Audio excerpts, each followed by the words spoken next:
student in this program. So at this time, I would like to introduce a dear friend of mine. He's a fellow Student Advisory Board member, Andy Fraser. Andy is a director at a company called SIS, and he's located in Knoxville, Tennessee.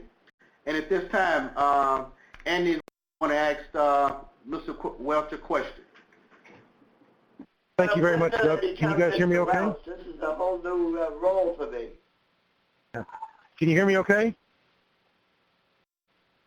Yes, Andy. Yes.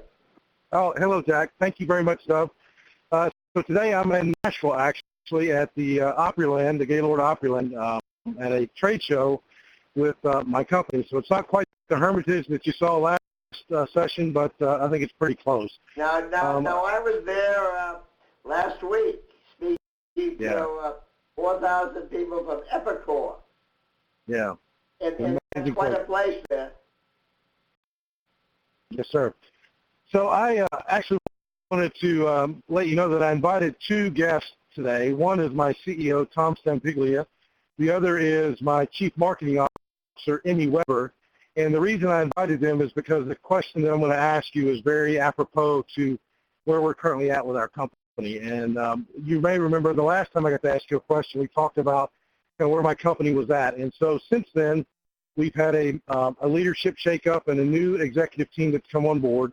They've just completed their 90-day process of going through and restating the mission, the values, and developing the new strategy and go-forward plan for our company. And did a brilliant job, delivered it to our company a few weeks ago. A lot of great positivity that came out of that. So now that we kind of have that mission forward and the strategy, the question I have is I have suggested to them execute to win to both Tom and Emmy as a possible strategy for ensuring that we execute on that strategy. And we know that's very important. And so I wanted to ask you, what other best methods have you seen or used in the past for accountability at all levels in the execution of a new strategy? Well, Andy, the challenge any new team has is you have to define where you're going and how you're going to get there with the mission and the values. Now you've got to put in place metrics. You need metrics around sales, around average selling price for sales teams. You need operating margin. You need productivity. You need to drive each function to the critical measurements, the one or two, not the 200, the one or two measurements that will drive that strategy, will take you to the promised land. And your job is to lay out exactly what they are. It might be share the sales force. It might be selling price, holding it, or dropping it, whatever, or gaining it. It could be margin for product managers. It could be planned output for units of input for different plan managers.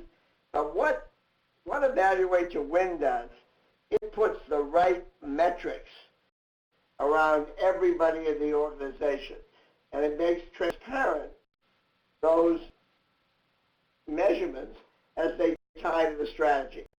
So a leader, your CEO that's there, can look at a screen and can see what teams are doing what, where they're on it, where they're lagging, red lights, green lights, yellow lights.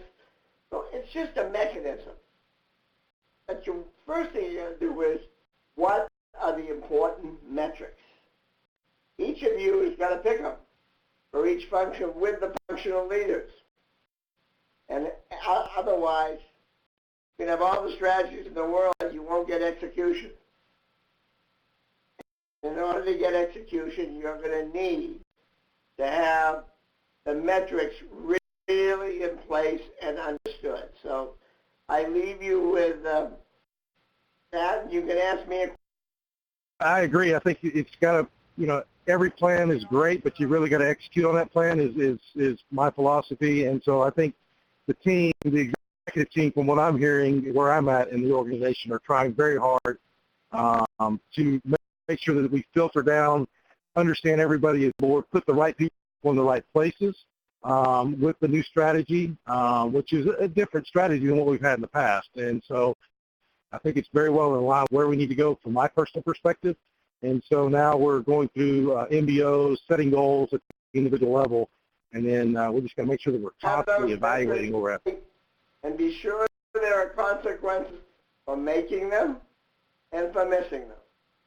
That's the final loop. Emmy, can you talk now?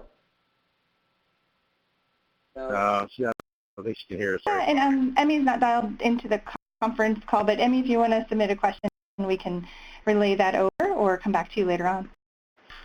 I'm sorry, I apologize.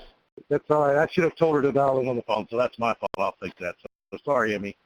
Thank you very much for your time, Jack. It was a great honor to have the opportunity to ask a second question of you. Great. All right, Andy, thank you so much, and you posed some great questions for the organization. One thing I've learned